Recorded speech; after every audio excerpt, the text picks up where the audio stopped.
Hello friend, जैसे कि हमने पिछले लेक्चर्स में देखा था आर्थिक वृद्धि और आर्थिक विकास के बारे में, उसमें हमने उसकी डेफिनेशन, उनकी व्याख्या और उनके मर्यादाएं, उनके कैरेक्टरिस्टिक लक्षण, वो सारी चीज़ों के बारे में हमने चर्चा करी थी। आज हम देखने वाले हैं दोनों के बीच में तफावत, आर्थिक वृद्धि और आर्थिक विकास, ये दोनों के बीच में क्या तफावत है, क्या डिफरेंस है, क्या अंतर है, उसके बारे में हम देखने वाले हैं। मोस्ट आईएमपी टॉपिक है, एग्जाम में बार बार ये टॉपिक पूछा जाता है। तो चलिए शुरू करते हैं। सबसे पहला हमने लिया है आर्थिक वृद्धि और दूसरा लिया है आर्थिक विकास। कभी भी अगर आप डिफरेंस लिखना स्टार्ट करें तो सबसे पहले आपको ये दोनों की डेफिनेशन, व्याख्या ऊपर लिख देनी है। सबसे पहला पॉइंट आपका व्याख्या ही होगा, फिर उसके बाद आपको स्टार्ट करना है। चलिए देखते हैं कौन कौन सी टॉपिक है, कौन कौन से पॉइंट है इनके डिफरेंस में।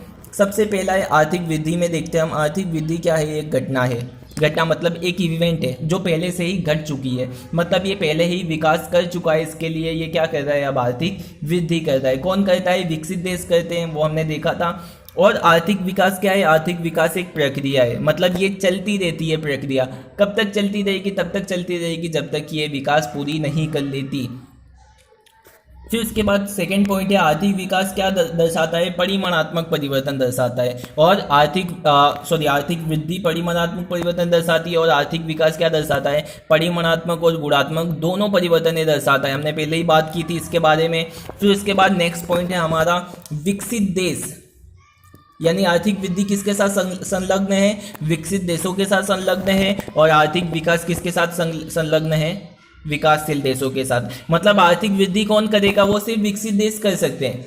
क्यों? क्योंकि उन्होंने पहले से ही विकास कर लिया है। और आर्थिक विकास कौन करेगा? ये सिर्फ विकासशील देश करेंगे। विकासशील देश हैं वो आर्थिक विकास कर लेंगे, उसके बाद वो क्या करेंगे? आर्थिक वृद्धि करेंगे। मापानुकार्य सरल, आर्थिक वृद्धि है उसके मापने का कार्य जो है वो सरल है। क्यों सरल है? क्योंकि उसमें कौन से परिवर्तन होते हैं? परिमाणात्मक परिवर्तन होते हैं। मैंने आपको पहले ही बोला था, परिमाणात्मक परिवर्तन मतलब क्वांटिटी में जो भी इम्प्रूवमेंट हुआ है, जो भी वस्तु और सेवा के उत्पादन के मात्रा में कुछ वृद्धि हुई है, उसको तो हम इजीली मेज़र कर सकते हैं। लेकिन इसमें विकास में क्या है? मुश्किल है। क्यों मुश्किल है? क्योंकि इसमें गुणात्मक परिवर्तन भी आते हैं। गुणात्मक परिवर्तन को हम मेज़र नहीं कर सकते। इसके लिए जो आर्थिक वृद्धि है उसका ख्याल सीमित है। क्यों सीमित है? क्योंकि आर्थिक विकास ये बहुत तेज प्रक्रिया होती है, बहुत फास्ट होती है। लेकिन आर्थिक वृद्धि क्या होती है? एकदम स्लो होती है, क्योंकि वो पहले से ही विकास कर चुके हैं। इसके लिए ज़्यादा उनको इम्प्रूवमेंट की ज़रूरत नहीं होती। इसके लिए इसका ख्याल सीमित है, धीरे धीरे चलते रहता ही है। लेकिन आर्थिक विकास वो बहुत बड़ी प्रक्रिया होती है, बहुत ही विस्तृत होती है, इसको बहुत टाइम लगता है पहुँचने में। फिर उसके बाद आगे हम बात करते हैं मात्रा दीठ आवक ना વધારો साथे संबंध है। आर्थिक वृद्धि हमने देखा था, आर्थिक वृद्धि का संबंध किसके साथ था? दो चीज़ें आती है इसके अंदर आर्थिक वृद्धि में, हमने डेफिनेशन में ही देख ली थी। सबसे पहला है राष्ट्रीय आवक और दूसरा पॉइंट था हमारा मात्रा दीठ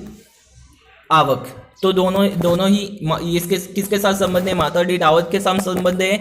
उसमें વધારો, मात्रा दीठ आवक में जो भी વધારો हुआ है उसके साथ संबंध है। और इसमें क्या है? मात्रा दीठ आवक ना वહેંચણી, दोनों के डेफिनेशन में देखा था। इसमें मात्रा दीठ आवक का વધારા था और इसमें क्या था? उसकी वહેંચણી। वહેંચણી मतलब अधिक असमान नहीं होनी चाहिए, वो मैंने आपको बताया था डेफिनेशन में, यानी किसी की ज़्यादा कम, किसी की बहुत ज़्यादा नहीं होनी चाहिए। ऐसी आर्थिक जो वृद्धि है वो झड़पी हो जाए, मतलब तुरंत हो जाती है, बहुत ही तेज प्रक्रिया होती है उसकी, वो बहुत झड़प से अपना काम कर लेते हैं। लेकिन आर्थिक विकास जो है वो बहुत धीमी है, ये धीरे धीरे धीरे धीरे चलता रहता है, लेकिन ये बहुत लंबा चलता है। आर्थिक विकास बिना शक्य नहीं, आर्थिक वृद्धि विकास के बिना शक्य नहीं है। पहले आपको आर्थिक विकास करना पड़ेगा, देन आपको आर्थिक वृद्धि करनी पड़ेगी, और ये आर्थिक वृद्धि के बिना शक्य है। इसमें आपको एग्जाम्पल भी अगर आप लिखना चाहो तो लिख सकते हो। आर्थिक वृद्धि में आपको एग्जाम्पल देना है कौन सी कंट्री है जो आर्थिक वृद्धि कर दी है, मतलब आर्थिक वृद्धि कर सकती है। विकसित देश, विकसित देश में आप अमेरिका का नाम लिख दो तो भी चलेगा, और यहाँ पे आर्थिक विकास में आप भारत का नाम लिख दो एग्जाम्पल में तो भी चलेगा। तो इससे आपके एक्स्ट्रा पॉइंट बन जाएंगे।